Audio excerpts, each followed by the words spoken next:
ಮಿತ್ರರಿಗೆ ನನ್ನ ನಮಸ್ಕಾರಗಳು.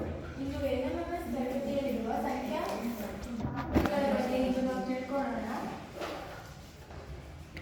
ಇದು ಹೇಗಿರುತ್ತೆ ಅಂತ ಹೇಳಿದ್ರೆ, ಅಡ್ಡ ಸಾಲು ಹಾಗೂ ಕಂಬ ಸಾಲುಗಳಲ್ಲಿ ಒಂದು ಸಂಬಂಧ ಇರುತ್ತೆ. ಆ ಕ್ವಶನ್ ಮಾರ್ಕ್ ಅಲ್ಲಿ ನಾವು ಈ ಪರ್ಯಾಯ ಆಪ್ಷನ್ಸ್ನ ಹಾಕಿದಾಗ ಅದು ಕರೆಕ್ಟ್ ಆಗಿರ್ಬೇಕು. ಈಗ ಫಸ್ಟ್ನೇ ಕ್ವಶನ್ ನೋಡೋದಾದ್ರೆ 27, 6, 9 ಇದು ಅಡ್ಡ ಸಾಲಿನಲ್ಲಿ, ಹಾಗೆ ಇನ್ನೊಂದು ಅಡ್ಡ ಸಾಲಿನಲ್ಲಿ 125, 3, 8 ಹಾಗೂ ಇನ್ನೊಂದು ಅಡ್ಡ ಸಾಲಲ್ಲಿ 8, 4, ಕ್ವಶನ್ ಮಾರ್ಕ್. ಇದು ಏನಿದೆ ಅಂತ ಹೇಳಿದ್ರೆ, ಫಸ್ಟು ಹೀಗಿದೆ ಅಂತ ಹೇಳಿದ್ರೆ ಮೊದಲು ಘನ ಸಂಖ್ಯೆಗಳಿದ್ದಾವೆ ಅಂದರೆ ಫಸ್ಟ್ ಇಬ್ಬರಲ್ಲಿ ಏನೋ ಸಂಬಂಧ ಇದ್ದಾಗಲೇ ಇಲ್ಲಿ ಘನ ಸಂಖ್ಯೆ ಬರುತ್ತೆ. ಹಾಗಾದರೆ ಇವೆರಡನ್ನ ಫಸ್ಟ್ ಚೆಕ್ ಮಾಡಿಬಿಟ್ಟು ಇದನ್ನ ಆನ್ಸರ್ ಮಾಡಬೇಕು. ಫಸ್ಟು ನಾನು 27, 6, 9ನ ತಗೊತಿದ್ದೀನಿ. ಯಾಕಂತ ಹೇಳಿದ್ರೆ ಇದು ಕ್ವಶನ್ ಮಾಡಿದ್ದೆ. ಫಸ್ಟ್ ಇವೆರಡು ಮಾಡಿಬಿಟ್ಟು ಆಮೇಲೆ ಇದನ್ನು ಮಾಡೋಣ. ನಾನು ಫಸ್ಟು 9 - 6ನ ಮಾಡ್ತಿದ್ದೀನಿ. ಈಗ 3 ಬರ್ತಿದೆ. ಅದ್ರದ ಘನ ಸಂಖ್ಯೆ ಮಾಡಿದರೆ 27 ಬರುತ್ತೆ. ಹಾಗೆ ಇದನ್ನು ಮಾಡೋಣ. 8 - 3 = 5. ಅದರ ಘನ ಸಂಖ್ಯೆ ಮಾಡಿದರೆ 125 ಬರುತ್ತೆ. ಹಾಗೆ ಇದನ್ನು ಮಾಡೋಣ. ಯಾವ ಸಂಖ್ಯೆ ಹಾಕೊಂಡಾಗ 8 ಬರುತ್ತೆ ಅಂತ ನೋಡೋದಾದ್ರೆ ಮೊದಲು 9 ತಗೊಳ್ಳೋಣ. 9ರಲ್ಲಿ 4 ಕಳೆದ್ರೆ 5. 5ರ ಘನಮೂಲ 125 ಬರುತ್ತೆ. ಆದರೆ 8 ಬರಲ್ಲ. ಹಾಗಾಗಿ 6 ತಗೊಳ್ಳೋಣ. 6ರಲ್ಲಿ -4 ಮಾಡಿದ್ರೆ 2. 2ರ ಘನ 8. ಹಾಗಾದರೆ 6 ತಗೊಳ್ಳೋಣ.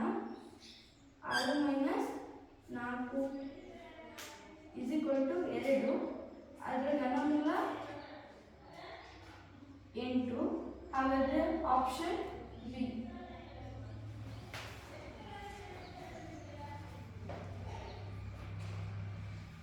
ಈಗ ಎರಡನೇ ಕ್ವಶನ್ ನೋಡೋಣ. ಎರಡನೇ ಕ್ವಶನ್ ಅಲ್ಲಿ ಏನು ಸಂಬಂಧ ಇದೆ ಅಂತ ಹೇಳಿ ಫಸ್ಟು ಹುಡುಕಬೇಕು. ಇಲ್ಲಿ ಹೀಗೆ ನೋಡೋದಾದ್ರೆ ಇದು ಕೂಡ ವರ್ಗ ಸಂಖ್ಯೆ, ಇದು ವರ್ಗ ಸಂಖ್ಯೆ, ಇದು ವರ್ಗ ಸಂಖ್ಯೆ. ಹಾಗಾದ್ರೆ ಇವೆರಡು ಇದರಲ್ಲಿ ವರ್ಗ ಸಂಖ್ಯೆಯಿಂದನೇ ಏನೋ ಮಾಡಿದಾರಂತ ನಮಗೆ ತಿಳಿದು ಬರುತ್ತೆ.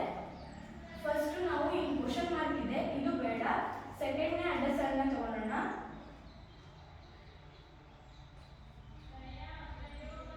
9 ಅಂತ ಹೇಳಿದ್ರೆ ಇದು 3 ಆಗುತ್ತೆ.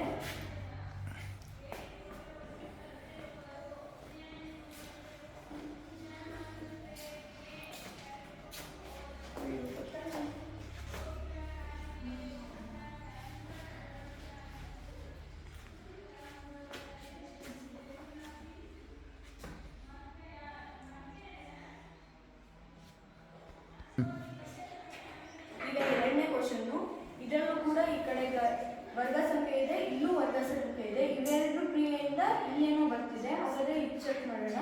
ಇಲ್ಲಿ 9 ಇದೆ, ಇದನ್ನ ವರ್ಗಮೂಲ ಮಾಡಬೇಕು. ಮತ್ತೆ ಇದನ್ನು ಪ್ಲಸ್ ಹಾಕಿ ಇಲ್ಲಿ 36 ಕೂಡ ವರ್ಗಮೂಲ ಮಾಡಬೇಕು. ಈಗ ಏನು ಬರುತ್ತೆ ಅಂತ ನೋಡೋಣ.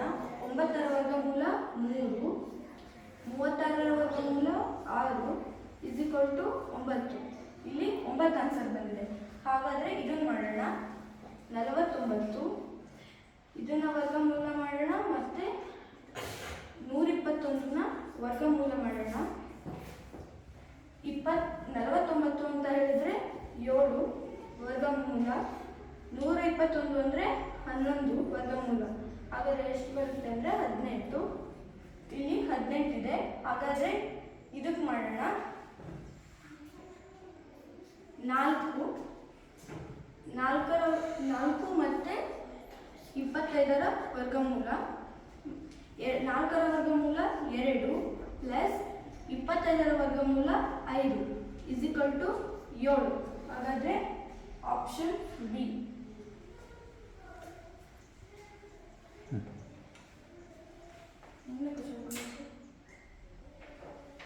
ಕನ್ಕ್ಲೂಷನ್. ನಮಸ್ಕಾರ.